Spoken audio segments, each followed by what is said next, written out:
Name से निमिष क्षेत्रे ऋष्यः सौनकादयः सत्रम सुरगाय लोकाय सहस्त्र सममासत। एक बार की बात है, नेमी सारण्य के पावन पवित्र क्षेत्र में 88 ऋषि बैठे थे और 88 ऋषि कथा को श्रवण कर रहे थे। सूत जी महाराज से पूछ रहे थे, एह घोरे कलौ प्रायो जीवश्चासुरतां गतः किलेसा कांतस्य तस्यैव शोधिने किम परायण। बोले महाराज, इस कलकाल में बड़ा ही घोर कलयुग आ गया है। एक घोरे कलौ प्रायो जीवश्चासुरतां गतः, मानव दानव बन गया। किलेसा कांतस्य तस्यैव शोधने किम परायणम। ऐसे मनुष्य का क्या करें। अब सुनिए साहब, जब इतनी बातों को सुना तब तो सूत जी महाराज कहते हैं, बोले सुनो भैया, इन सभी मनुष्यों को भगवान की भगवत कथा सुनना अति आवश्यक है। बोले क्यों। बोले एतस्माद् परम किंचन मनः शुद्धे न विद्यते जन्मांतरे भवेत् पुण्यम तदा भागवतम लभेत्। ऐसे व्यक्ति को भागवत सुनना बहुत आवश्यक है। और बोले वो व्यक्ति कैसा होता। बोले जन्म नहीं, जन्मांतरे। एक जन्म नहीं है जन्मा, जन्मांतरे भवेत् पुण्यम तदा भागवतम लभेत्। जिसके जन्म जन्मांतर के पुण्य उदय हो जाते हैं उसको जाकर के भागवत की कथा सुनने को, श्रवण करने को मिलती है। और भागवत भगवत प्रचार जन्म पुण्यम, कई जन्म के पुण्य उदय होते हैं तब भागवत की कथा मिलती है। बोले महाराज, तो इस भागवत को सुनने से फायदा किसका हुआ और सुनी किसने। आखिरकार फायदा क्या। अब पता भी तो चलना चाहिए किसी चीज में फायदा हुआ कि घाटा हुआ। अब घाटे की सौदा हो तो भैया दुनिया दूर मांगे, दुनिया दूर हो जाए। आखिरकार महाराज इसमें फायदा किसको हुआ। सबसे पहले तो आप ये बताओ। सूत जी महाराज से 88 ऋषियों ने प्रश्न किया, महाराज फायदा किसको हुआ भागवत की कथा सुनने से। सभी ऋषियों के वाक्यों को सुनकर के सूत जी महाराज ने तत्काल ऋषियों के प्रश्नों का उत्तर दिया। और सूत जी महाराज ने कहा, सुनो ऋषियों, एक बार की बात है, श्री सुखदेव महाराज राजा परीक्षित को बैठा करके धर्म रूपी नौका में बैठा करके साप्ताहिक भागवत की कथा को सुना रहे थे, श्रवण करा रहे हैं। जैसे आप सबको हम बैठ करके कथा सुना रहे हैं, श्रवण करवा रहे हैं, सब लोग बैठ करके सुन रहे हैं, श्रवण कर रहे हैं, सब लोग विचार कर रहे हैं, प्रचार कर रहे हैं, मन में आगाज कर रहे हैं कि भागवत की कथा को हमें सुनना है, श्रवण करना है। वैसे 88 ऋषि बैठ करके कथा को सुन रहे हैं। और उसी प्रकार से महाराज सुखदेव जी राजा परीक्षित को कथा को सुना रहे, क्योंकि राजा परीक्षित को श्राप है, 7 दिन में मृत्यु है। राजा इंद्र ने देखा, अरे सुखदेव बाबा तो परम हंस हैं, हंस नहीं हंसों के भी हंस है, परम हंस है, सौभाग्य हंस हैं।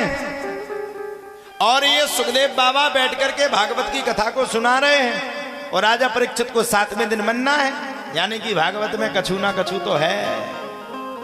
राजा इंद्र ने महाराज साथ में राजा इंद्र ने अमृत के कलश को लेकर के सुखदेव बाबा के सामने प्रकट हो गए। सुखदेव बाबा ने देखा, अच्छा सावधान तया सुनो। राजा परीक्षित को तुरंत सावधान किया, है राजा परीक्षित सावधान, ये राजा इंद्र है, इसने अच्छे अच्छे लोगों की बाट लगा दी, ले गया ये सब, अमृत खुद पी लिया और सबको पानी पिला दिया, इससे बच के रहना, ये कुछ ना कुछ चालाकी में है। सुखदेव बाबा तो कथा सुना रहे थे, कथा बैठ करके सुखदेव बाबा समझा ही रहे थे।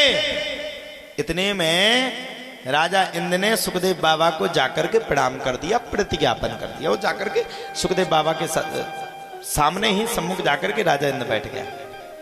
और राजा इंद्र ने सुखदेव बाबा से कहा, बोले जब सुखदेव बाबा ने पूछा, राजा इंद्र किस प्रकार से आपका आगमन हुआ है। राजा इंद्र ने सुखदेव जी महाराज से हाथ जोड़ करके कहा, सुखदेव जी महाराज, प्रभु आप इन राजा परीक्षित को 7 दिन में मुक्ति देने वाली भागवत कथा को सुना रहे हैं। प्रभु मैं आपके चरणों में निवेदन करना चाहता हूं, आप साप्ताहिक श्रीमद् भागवत जी की कथा इन सभी व्यक्तियों को सुना रहे हैं, राजा परीक्षित को सुना रहे हैं। अरे महाराज ये सुनाने की क्या जरूरत है, मैं अपने हाथ में अमृत का कलश लाया हूं। अमृत ध्यान होगा, आप सबने देखा होगा जब समुद्र मंथन हुआ, समुद्र मंथन में से कई रत्न निकले, लेकिन एक बड़ा सुंदर रत्न निकला जिसका नाम था अमृत। और अमृत का पान किसने किया? अमृत का पान सभी देवताओं ने किया। इसी अमृत को लेकर के राजा इंद्र किसके पास पहुंचा? सुखदेव बाबा के पास। और सुखदेव बाबा के पास पहुंच करके राजा इंद्र ने सुखदेव बाबा के सामने एक शर्त रखी। राजा इंद्र ने क्या कहा? राजा इंद्र ने कहा, बोले महाराज ये जो अमृत है हम चाहते हैं इस अमृत को आप किसको पिला दीजिए? बोले इस अमृत को आप राजा परीक्षित को पिला दीजिए। और बोले भागवत रूपी जो अमृत है वो अमृत आप हमें पिला दीजिए।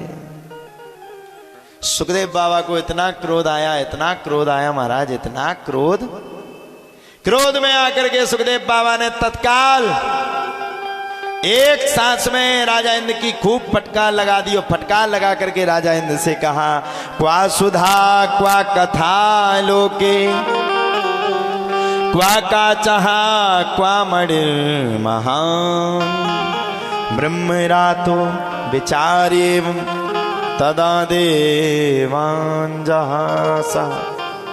क्वा सुधा क्वा कथा लोके, राजा इंद्र से कहा, राजा इंद्र अरे मूर्ख,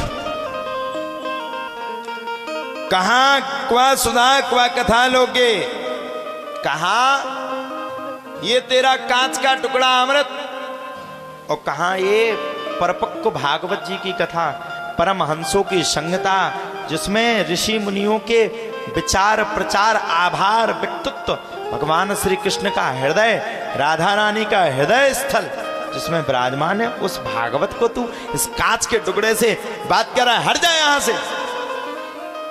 महाराज राजा इंद्र को बड़ा बुरा लगा और बुरे शब्द में आकर के राजा इंद्र दौड़ करके ब्रह्मा जी के पास पहुंच गया। बोले महाराज मैं इस जगह पर गया, इस जगह पर ये घटना हुई। जब इतनी घटना को सुना तब तो कहा जाता है इतनी घटना को सुनकर के ब्रह्मा जी ने तत्काल एक तराजू को उठाया और एक तराजू में 4 वेद 6 शास्त्र 17 पुराणों को, समस्त तीर्थों के जलों को, समस्त नदियों के जलों को रखा और एक पुराण में भागवत जी की कथा को रखा। और जैसे ही तराजू को उठाया वैसे भागवत जी का पलड़ा भारी पड़ गया और सांप का पलड़ा नीचे हो गया। तब से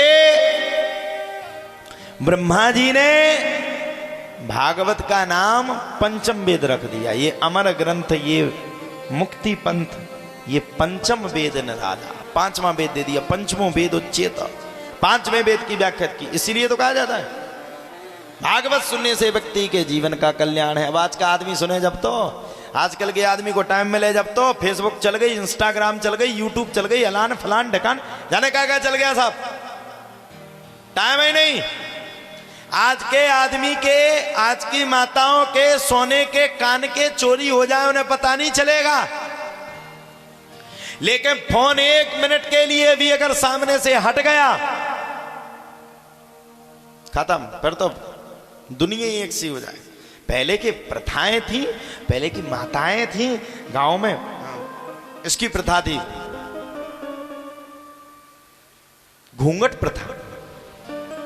आजकल की बहुओं को देख लो इंस्टाग्राम पे, घूंघट तो छोड़ो, चूल्हे में गया घूंघट, वहां देख लो तुम इंस्टाग्राम में, पता चल जाएगा फलाने की बहू है, ये सुंदर नहीं है, ये सुंदर है, ये ठिकाने की बहू है। आजकल देखो, मैं तो तेरे नाम लिखूं ये सारी जिंदगानी, और जाने कैसे कैसे गीत हैं, सरक रहा है मेरा दिल धड़क रहा है, उस पर डांस चल रहा है। बताओ साहब, ये सिखाओगी अपने बच्चों को? कल के दिन तुम बूढ़ी हो जाओगी तो तुम्हारे बच्चा देखें, अच्छा मम्मी भी नचना रही थी अपने टाइम पे, बढ़िया डांस करती थी तो, और जब उसके दोस्त जब हंसी उड़ाएंगे तुम्हारी, उस बालक के सामने कहेंगे देख तेरी मम्मी कैसा डांस करे, तब कैसा लगेगा? अरे कम से कम कुछ तो भारत की प्रथाओं का ध्यान करो, कुछ तो सनातन धर्म का ध्यान करो। अरे क्या मचाए हो फेसबुक, इंस्टाग्राम, यूट्यूब, अलान फलान ढकान, रातों दिन चला रही हो, रातों दिन रील्स बना रही हो, रातों दिन अलान फलान ढकान कर रही हो। ये सब चीजें छोड़ करके भगवान में मन लगाओ।